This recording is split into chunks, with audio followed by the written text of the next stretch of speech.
Ladies and gentlemen, welcome to the first episode ever of the Image Circle Podcast. I'm here with my first guest ever, Sasha Raine. Say hello to the cameras. Now, we made it about 10 minutes in with a really good conversation before I hit record. But since it's the first podcast ever, I was kind of expecting something like that. And so we're going to go ahead and jump into the lightning round.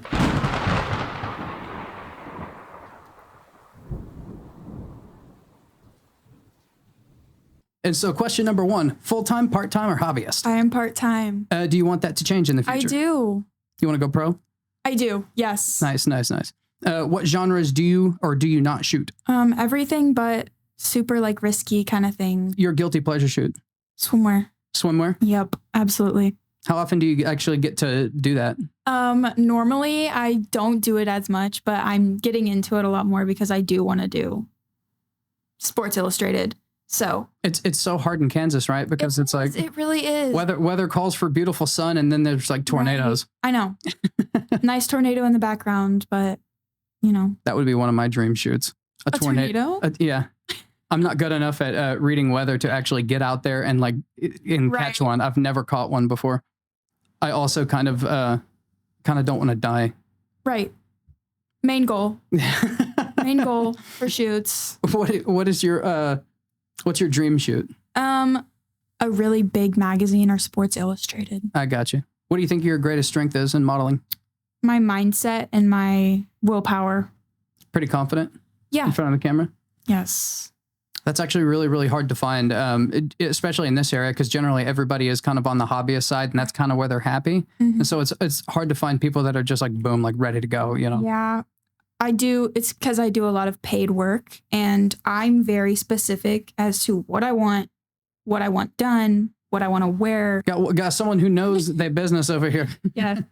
The industry is pretty crazy now. So the last question, what is one thing you know you could improve on?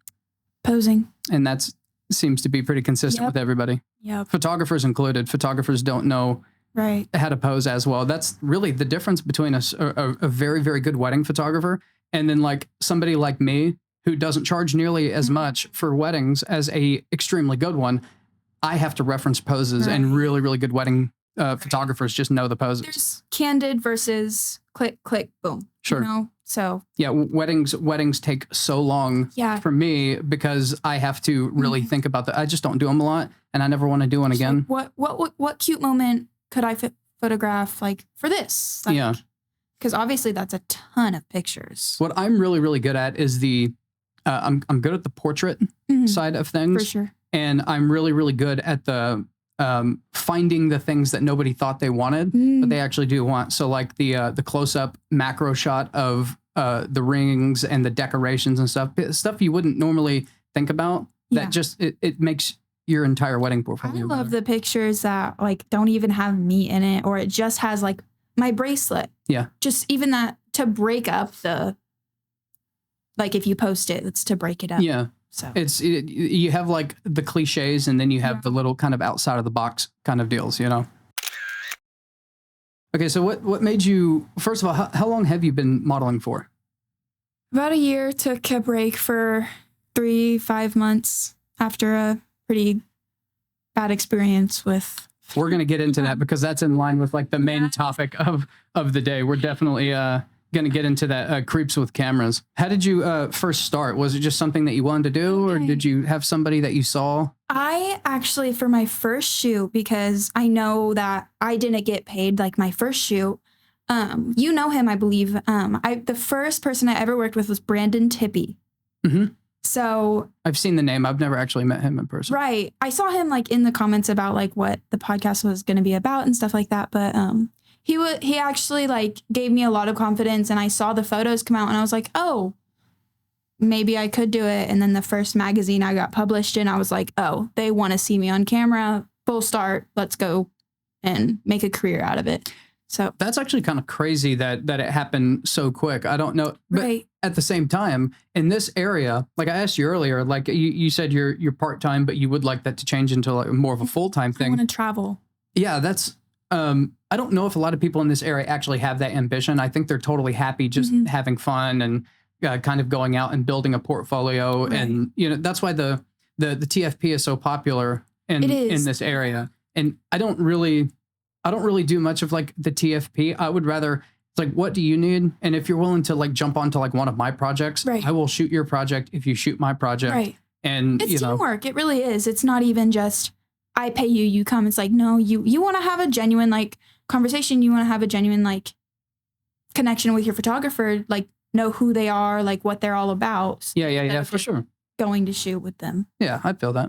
The last question that is in this kind of getting to know the guest is actually, can you give us a horror story from your experience? But that's actually our main topic. And so I do want to get into the main topic, but first I want to invite everybody to become a member of the YouTube channel if you're not already. We have 2 tiers. The higher tier gets you access to the Image Circle Discord, where that's, by the way, the only way that you can talk to me on a regular basis. I keep my social media for business and personal use. And you also get all of my content, tons of videos early. But if you're not really interested in getting the content early, but you would like to get into the Image Circle Discord, then the lowest tier will get you access to the Image Circle Discord. And becoming a member also gets you access to member-only content, uncensored and extended content. And so a lot of cool things going on if you are a member of the channel. Now, for the main topic of today is creeps with cameras. And I have to preface this by saying creeps with cameras actually killed my interest in photography at one point. The only hiatus I've ever taken from photography at all, it was for about 1.5 years. And that's because I had gotten, about 8 years ago, is whenever I first, about 10 years ago to the recording of this podcast is whenever I started shooting photography. And after about 2 years, I was looking for something kind of different that nobody else was doing. Right. And that's how I accidentally discovered Bodyscape. And there's no support for it online on YouTube. And so I had to do everything. Like I had to learn the hard way. Right. And I wasn't good with studio lighting at that time. And so it was very much like a crash course. And I spent a fortune paying models, you know, with the awkward conversation of I haven't mastered this yet, you know, and so I'm learning this particular genre. And so I got to a point where I finally got to the point where people were like, I want to get in on this. And so people started like volunteering because I was finally putting out like a product that was really, really good. And that was a question that I kind of skipped over in the getting to know you segment, but I did want to ask, like, have you had that like aha moment where you're like, oh, I've got this modeling thing kind of down? Definitely. And do you remember that moment where you're like, oh, I feel like I bombed that. And then you finally had that moment where you're like, dude, I nailed it. Well, my first magazine shoot, I come from a very like natural beauty kind of sector. I don't do high fashion, high makeup. I don't do that kind of stuff.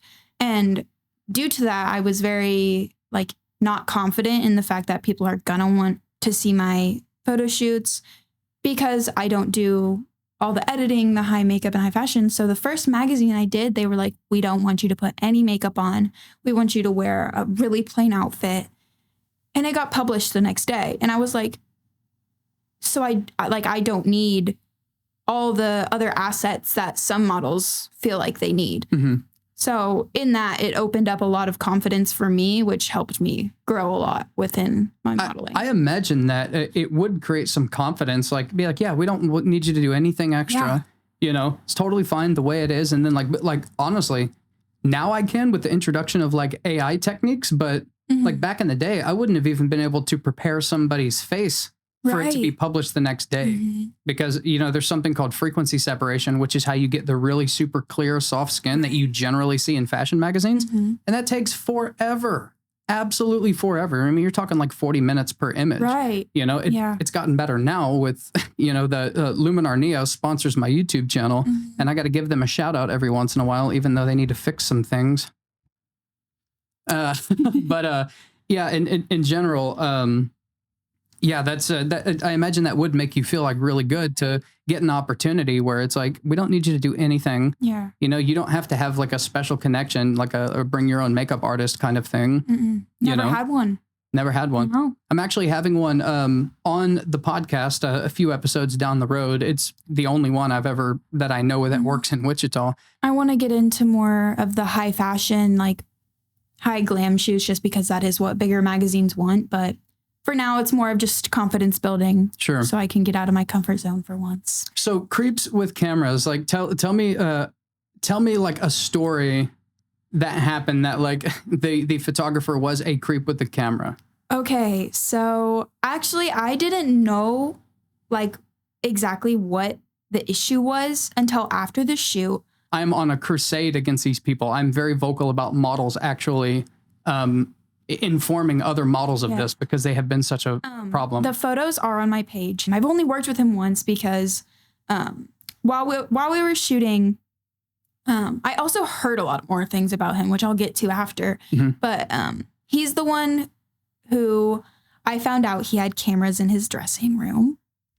I had changed at least 8 times during that shoot. And this was when I was first starting modeling. So it was like maybe 3 months in, and I didn't really know about modeling safety. I didn't know. So he was like asking me like specific ways that I needed to put the clothes on. That's absolutely bizarre. So it would fit me correctly. Absolutely bizarre. That's such a scam. And like me, after I found that out, I felt so stupid. It made me like really research as to who I was working with. For sure. And he was really commenting a lot on like my breasts, about all that kind of stuff, trying to like adjust how the clothes was fitting me. He would like ask me to do certain poses that I was like, you know, in this clothes, I feel like that's just not a good fit. And asking me to go more into the boudoir and like asking me to shoot again and again. And I'd be like, no. So I untagged him from all my posts. So that was my first really bad experience. If I can get into a little bit of model safety real quick. This is something I tell like all new models. A creep with a camera, that is the exact tactic that they will pull. Yeah. So they will bring you in for a portrait shoot. And then they will suggest that maybe we need to make your breasts look more round. So let's pull up the shirt and tighten the shirt a little bit for more cleavage. I can do it myself. Oh, was he offering to? Yeah. See, that's a super red flag, everybody.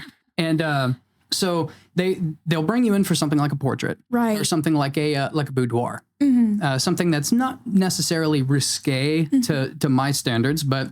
And then they just suggest more and more and more and more. Right. And what's interesting is it has a lot in common with like grooming, like a long-term grooming, only they do it in like a 15 to 20 minute window. Yeah. And so it's like, let's try this, and let's try like a little bit of this, and let's try a little bit of this. You know what? This is getting in the way. So why don't we just remove that? Yeah. And they just get one thing goes like into the next. Too distracting. It doesn't fit you right. It doesn't show your features. Like, it's really disturbing because this photographer is very notorious for it. Yeah. There are several in Wichita that have big names, and nobody. I talked to a photographer the other day. I had a shoot yesterday, and he was talking about the same photographer that I worked with. And I was like, no way, he did that. There was a girl who worked with him, and she didn't want to do boudoir. Like, they were drinking champagne, as some people do on shoots. No, not me, not ever. And he spiked it. She actually ended up in the hospital not too long ago. This is exactly why whenever I provide because I always bring water to like my shoots as well. And every single time it is a sealed, freaking bottle, or you can bring your own container. I bring my own. Yeah. So they, so I have to just kind of lay out the way like my process works, because before I forgot to hit record, we briefly touched on how you don't really do like the bodyscapes and the risque stuff, but you do kind of at some point want to dip your toes in it just for the, just to get the experience. Right. And, what's unique about me that I'll say again, because I forgot to hit record earlier, is I always give the models the option of what I can do with it. And not everybody does that, because technically, if you're in my studio, that's my property. I own everything that I shoot. Like, it only becomes a question whenever you get on private property. Right. Right. And then, you know, that's whenever you need like forms signed, you need all this stuff. Contracts. And exactly. Like, if I have no intention of selling anything and making money off of your likeness, I really do just own the intellectual copyright. Right. And while I see the benefit in that in some extreme scenarios, I just think it's better for me to continue, because the only thing I'm interested in is beating my own portfolio and increasing my skill. I don't need something to go into my portfolio. And I always ask the model, what can I do with this? Are you comfortable with it being turned into a YouTube video? No. Are you comfortable with it going on my portfolio online? No. Fine. Because I'm still going to get something out of it, right? I'm still going to learn about, because you're going to be different than the next person and then the next person.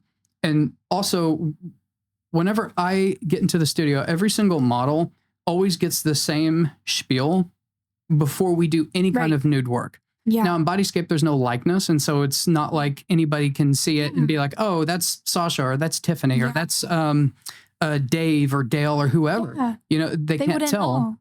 But still, I always give the model this particular spiel.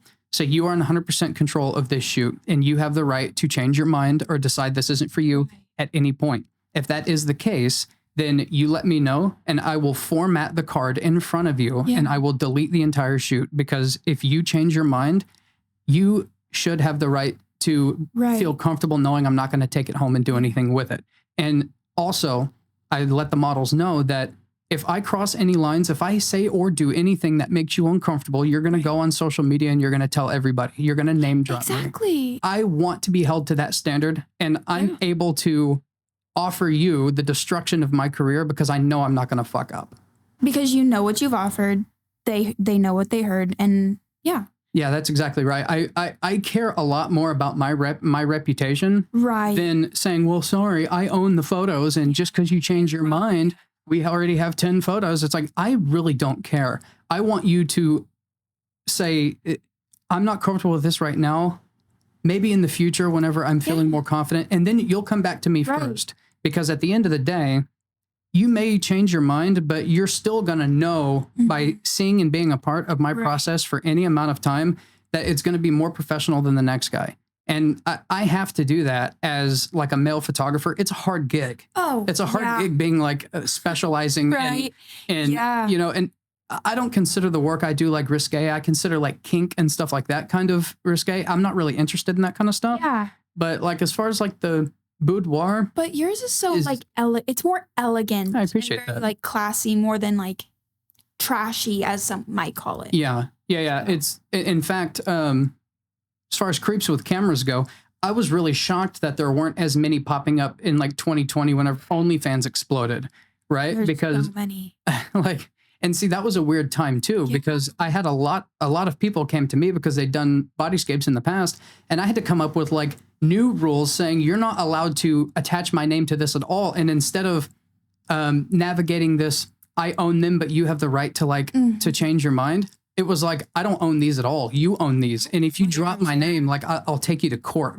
Because you like, had my work is them, my work is on the kind of classier and abstract side, like with the bodyscapes and stuff. But at the same time, I was working at that. I was a working photographer at that time. And like, if you've got money, I want it, you know? And so I got so burnt out on it that it wasn't even worth the money anymore. I was like, dude, I'm so done with this kind of stuff. Sometimes like, sometimes you're just like, it's not even worth the money. Like, I don't even.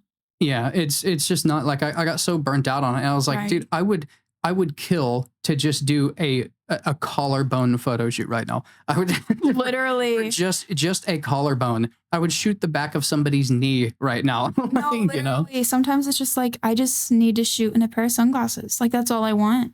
So, yeah, it's just something simple, like to break the mold a little bit. Yeah.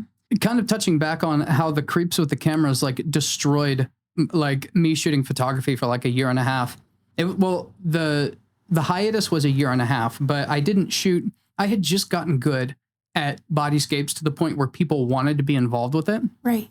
And I was like, cool. I don't have to like pay people and explain that I don't know what I'm doing, but I'm learning. I'd finally got to that point. And now during this time, again, this is years ago, Craigslist was actually still a valid way to find people to work with. It's not anymore. It's an absolute it's a cesspool now.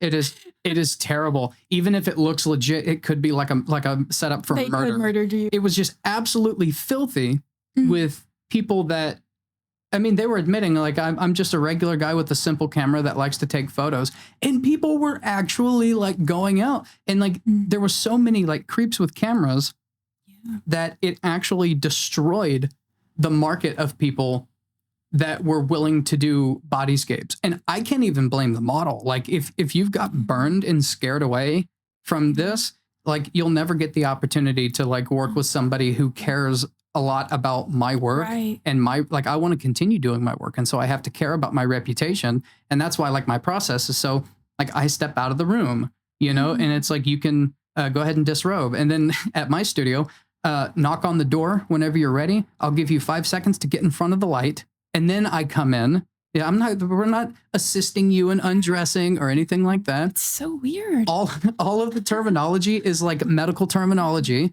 Like if I need to talk about your backside, it's your backside. You know, it's not your butt. It's not your boobs. It's not your tits. It's breast, rib cage, you know, buttocks or backside or something like that, or pelvis. So many photographers that really like, it's not that it's bad for them to say like, that's what the language is like nowadays, but it's just like, they don't really understand like how insulting it is for us. Well, see, I kind of like disagree with you a little bit on that. I think that in that kind of scenario, the photographer needs to hold themselves to a higher standard. And I think the minimum is using appropriate words, right? Chest instead of press out your breast or press out your boobs or press up your tits. Right. It's like, you know, it's like, gross. yeah, it's gross. And I don't think that they should let common talk like break that particular professional boundary. Now that I'm thinking about like how I like adapted to that, it's really sad how what the industry has really kind of come to, like knowing that I have to be used to that kind of language when I shouldn't be. I don't think you should have to. Yeah, right. I think the standard for photographers should be much higher. And actually, I don't remember who I was. It was somebody else that I was setting up for this podcast, kind of working out dates and everything. And they have actually had worse experience with female boudoir photographers than they have with male photographers.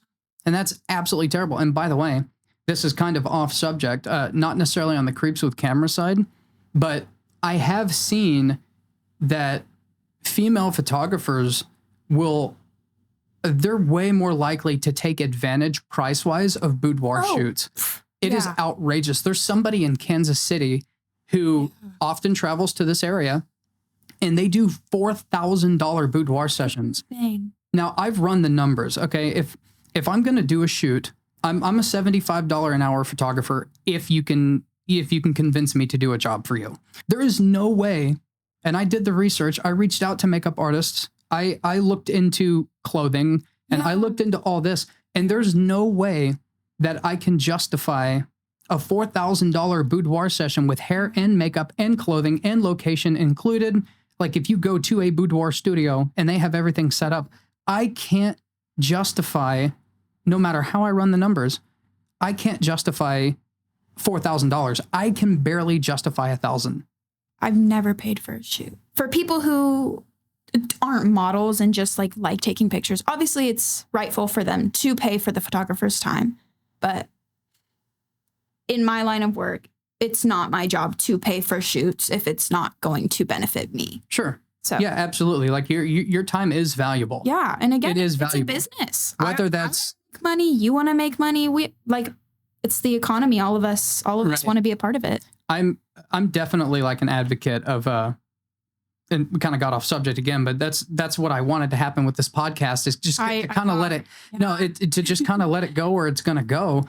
I always think it's a better idea. I think that like brand new models should TFP with brand new photographers. That's why I worked with Brandon. He was so new. I was one of his first shoots and I loved the pictures. And I still think that one shoot probably is still like one of my favorite sets of pictures I've ever had. Well, we're definitely going to have to get out and do some stuff sometime, because I don't know if I said this in this new recording or if it was in the old one, but I've seen you in the group for about a year and somehow we haven't worked together yet.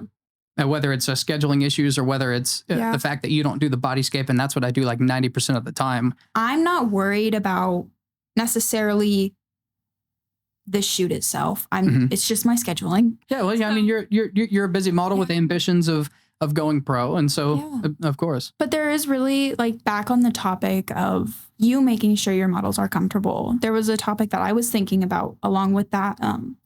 There's a big difference between a model just being shy and a model versus being uncomfortable. Yes. And I think as a photographer, like, it's really like peaceful knowing that there's like that you can understand whether they're shy, or you can read their body language and see, oh, they're uncomfortable. Yeah, I actually I pride myself on that, because the two can be very similar. Yeah, they are. Yeah. You never, I can't judge it 100%, but you can see whenever the model maybe is kind of maybe changing her mind. And I know, you can just see it in their face. Yeah, I just know, because I know me. I know that I didn't cause it, because like my process is ironclad. But you can kind of see it could be bashfulness. It could be you can see that change in body language. And what I usually say is, I'm like, you want to take a break? And if they're like, yeah, I'm like, okay, I'll step out. You can go ahead and robe up real quick. Just like, that then gives you them, know. It gives them the opportunity to like, whenever I come back in, we have a 5-minute break or whatever, I'm like, you want to keep going? It gives them the opportunity to say yes, or be like, do you think we have enough? And if they're like, do you think we have enough? I'm like, yeah, we sure do. Yeah. And then I might be like, how are you feeling? And, there have been times where it took that, like, how are you feeling? Be like, well, I just don't know. Totally cool. Let's delete it. Come back to it in the future if you want. I have no problem. You're not wasting my time, because I don't even have to look at the photos to know whether my shots are whether I'm learning something or not. I'm always learning something. And you can see it in the shot if they're not comfortable with it. Oh yeah, absolutely. For me, especially, because I get really pissy when I'm uncomfortable. There was a photographer that I worked with. That's why I quit my modeling for 3 to 5 months. I was like jappy, like mean the whole shoot, because he was being so just like, there's verbal, there's physical, just like bashing. And it sucks. So yeah, that's awful. I wasn't even shy. Like, obviously, like when I first get here, I'm like, hey, it's great to meet you. Like, I'm so excited. Like, over text, you can tell that I'm excited about it. But my shy behavior is kind of just like, I'm just sitting here kind of just like, what do I do? But like, models who are uncomfortable, you can see it in the shoot. Yeah. They're not posing. You can tell it in their face, like their jaw, it's like clenched. Like, yeah, there's a lot of it, and that's something that like a photographer that cares will kind of pick up on that over time, unless they're just completely oblivious to social cues. Unless they made them feel that way. Yeah. So. Yeah, absolutely. Back to the female photographers real quick though. Something I was going to mention is, I think it's harder to label them as like creeps with cameras than it is like straight men. Right. But I've noticed that whenever some of the female-owned boudoir businesses like post this, this sexy model came out and rocked this sexy shoot. If I posted that, like my career would be over. You'd be flamed. You'd be done. It would be done. Like if I called a model sexy, or if I said did this spicy shoot, I have to keep it as this boudoir shoot, because if I say spicy or sexy or anything like that, like outside of anything outside of like the genre that is called, career is like over. And I think everybody should be held to that standard, because I just think it's like kind of trashy to like call like a model sexy. Like that's like so creepy. But there's people that get away with it. I'd say even for a female photographer, I've worked with female photographers. They're great. Some of them, like a lot of times you can sense like exactly how they're going to act right on the spot. So with female photographers, like they feel like they can say whatever they want when it comes to women, because they are a woman. Right. And it's like girls supporting girls. Yeah. And it's just like girl power. Yeah. Girl power. But it's just like, if they should really take into account, would a guy say this? Because everybody's in the same industry. Yeah. Like, I think everybody should be held to the same standards. I agree. Models and photographers alike. I wouldn't even call myself that. I wouldn't even post that about myself. Yeah. Like, so yeah, look how sexy I look in this particular shoot. It's really trashy. I mean, I'm very much like freedom of speech. Like, I mean, say whatever you want. I'm just saying that like there's a clear line between like I would be considered a creep with a camera if I did that, but there are like people that are like allowed to do that. You know, it's like it's considered like, oh, they must be really proud of that shoot or something like that. There's photographers that I've worked with that I haven't been able to continue with because like even before we scheduled the shoot, they'd be like, you have like a sexy fitness body. And I'd be like, okay, no. Yeah. Yeah, I don't like that. Yeah, no. I don't like that. I don't make any remarks. So like whenever I'm doing like a bodyscape, I usually do like a bit of a turn of the model. Like before I start shooting, I'm like, go ahead and give me a turn 90 degrees. Yeah. They turn to the side, go ahead and face the wall, other side, and go ahead and face me. And then that is literally all I need to know what I want to focus on. You know, and then I'll start posing because not every model you could be incredibly fit, but not every model has like a good back for bodyscape, and not every model the little indent. They may only have good shadows on the back and like nowhere else, and so that is like literally it. I don't know that I've ever thrown out like oh my gosh, the curve of your breast is so sexy. Yeah, you'd be surprised about how many times I've gotten comments like that. That is like so, it's just like so like nasty. Yeah, it is. And I tend to comment on the shadows, you know, because that's exactly what I'm shooting. Right. It's like I'm shooting the shadows. But yeah, it's you're not the only person. I feel like I could probably have this exact conversation with every single model because I think everybody has like an experience with like a creep with a camera. There's ways to compliment people without making it weird. I don't know what's wrong with a excellent shoot or good job. That looks like you're doing great. Yeah. Like that's what I like to hear. Just like I'm doing a good job. Like you're happy with what I'm putting out because it's your business as well. Like if you need me to fix something, I'll fix it. And it's like, okay, that looks a lot better. That's about the only way to like compliment somebody, like especially in like my work. Like let's say I'm taking a picture of the shadow of a breast as it casts across the chest. Like if I just say good job, that's like a good job holding still. But like if I were to say great, like what else is it? It's like nothing. You kind of have to be specific because it's like what else are you gonna say? Like great job having a good breast for bodyscape. That's so gnarly.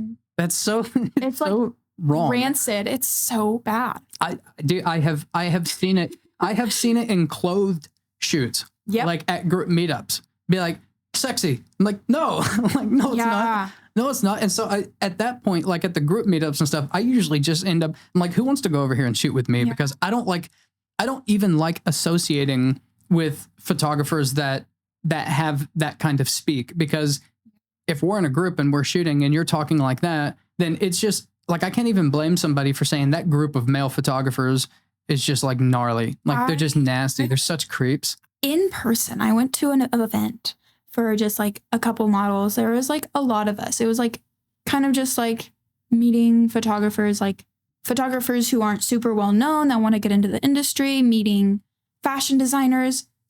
I ended up leaving super early because the person who invited me to the event, they were like, wear something that complements your shape, wear something bright so you stand out.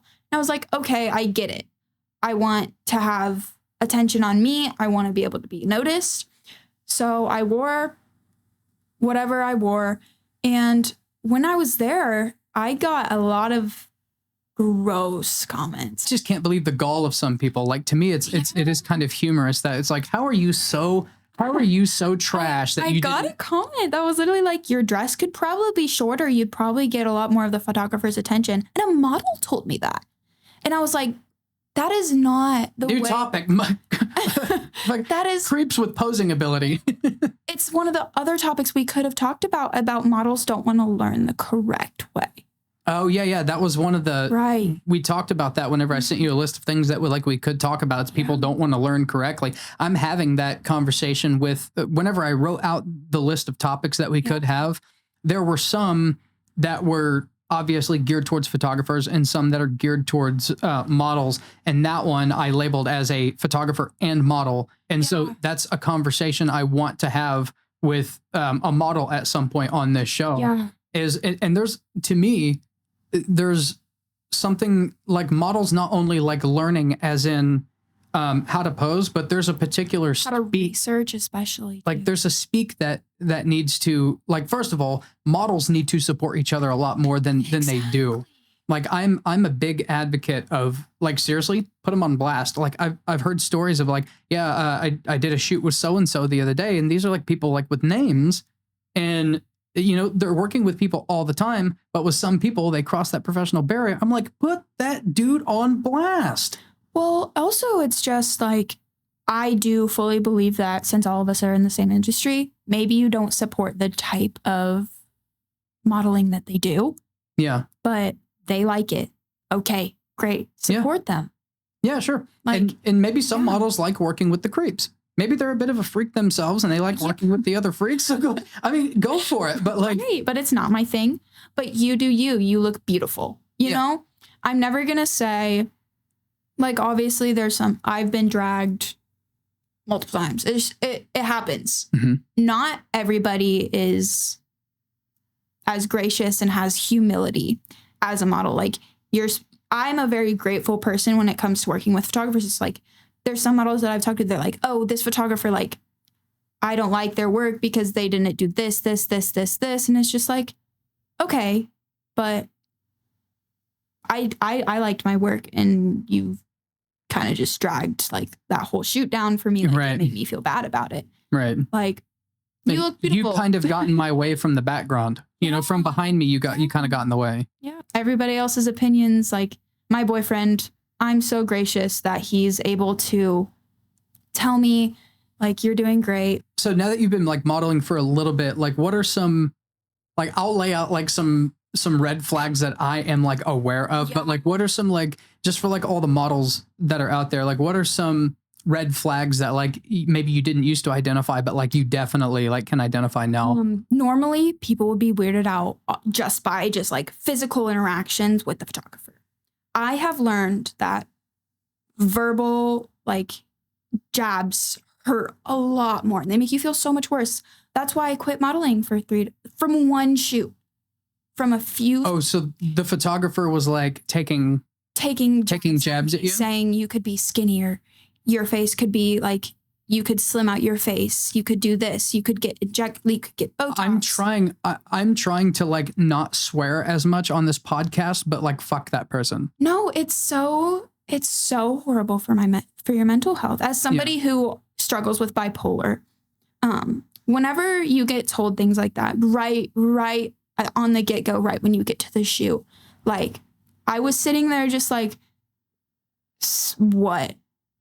Yeah, like, what do I do now? Like, because I don't have the confidence to do anything now. I need to be skinnier, but you're telling me my arms are also too thin. Like, I could get my nails done. Like, I could do this. I could wear this clothes. It would fit me better. I would look better.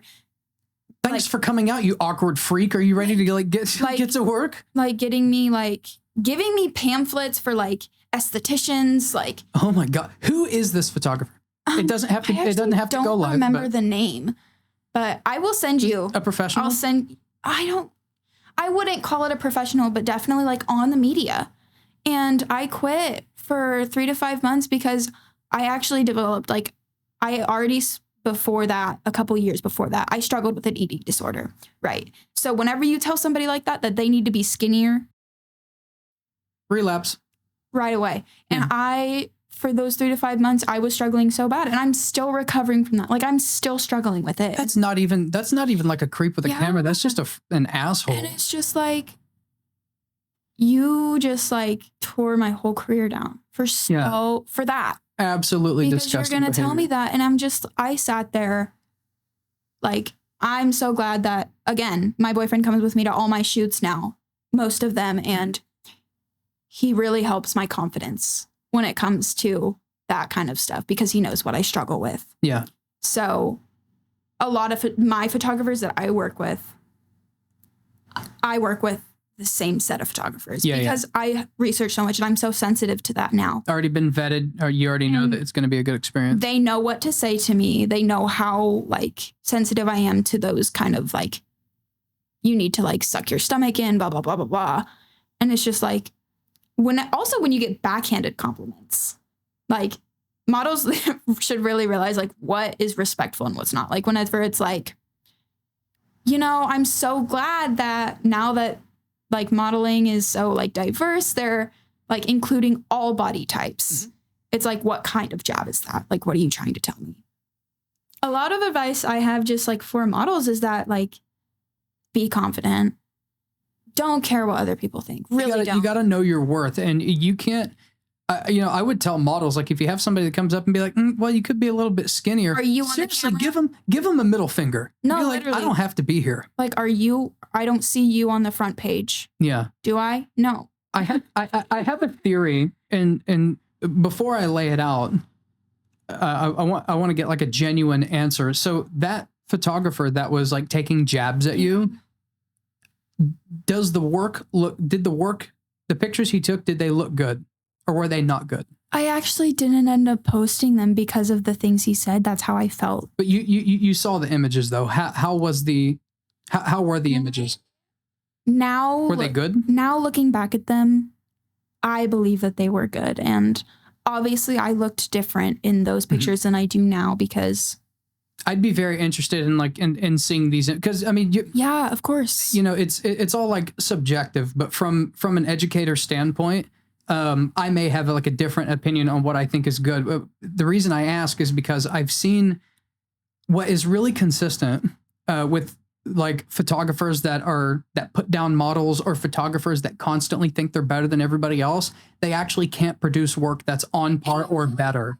I do think that there's a lot of photographers that think that they can only work with top models. Like, you're no better than like anybody. It's just the industry. It's just like how you market yourself, really. Yeah.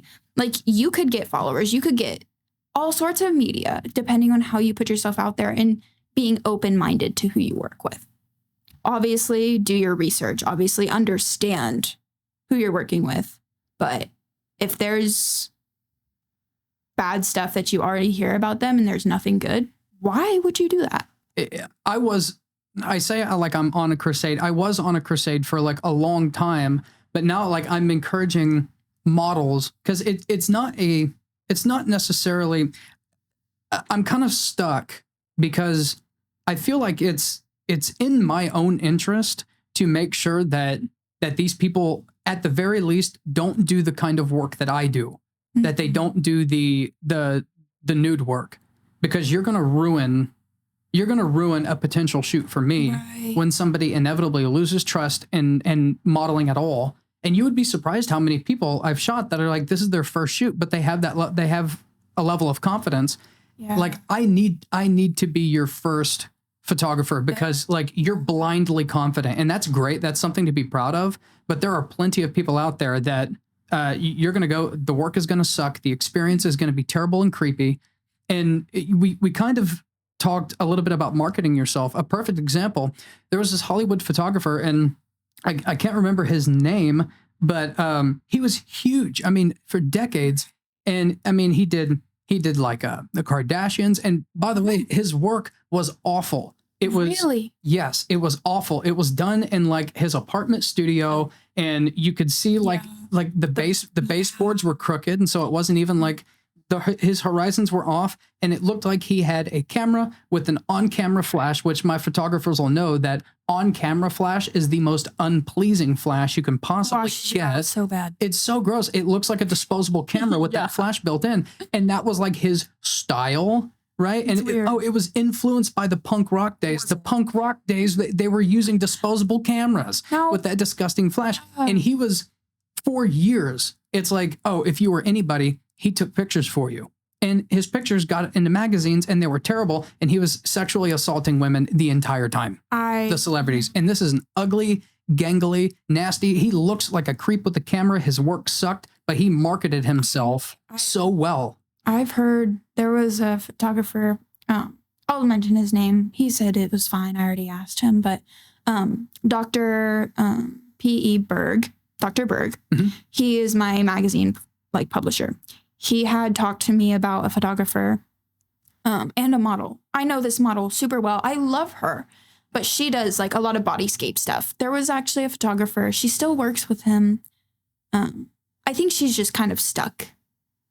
But he pays her to do like sexual things with him after the shoot instead of paying her for the shoot. I probably know that name if you name dropped it, and it doesn't have to be in the podcast, but I would probably, because I know if I heard the name, I would know, and I'd be able to tell you, be like, yeah, I've heard that before. And I find that so... That is egregious.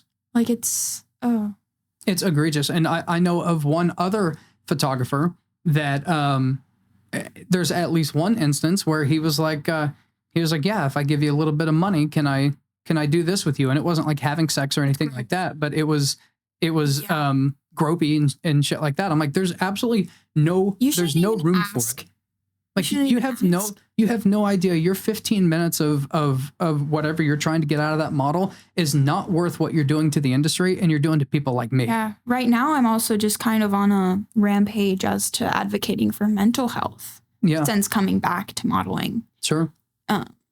Because it does take a toll. Like obviously I feel terrible for the models that do agree to that kind of stuff because it shows that they've kind of just given up. Yeah. And it's really sad. And I'm kind of just putting a lot of photographers like on blast. Like they ask me to shoot and I'm like, no, I heard this about you. You need to be done. Yeah. Yeah. No, I totally agree. There's certain things that can be like a stupid screw up, but offering to pay a model for sexual favors after, there's like, you should literally sell your camera and pick up a different hobby.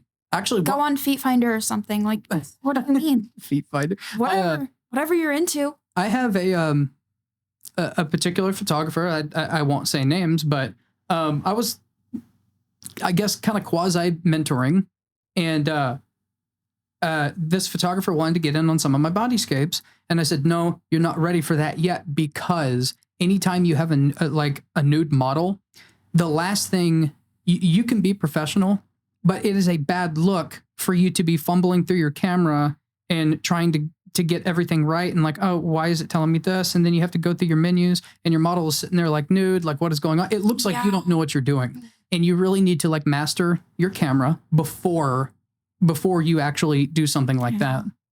And I thought that was well understood. And then out of nowhere, this particular photographer goes renegade, goes and does not a bodyscape, but he does like a kind of risque shoot on his own. I didn't know anything about it.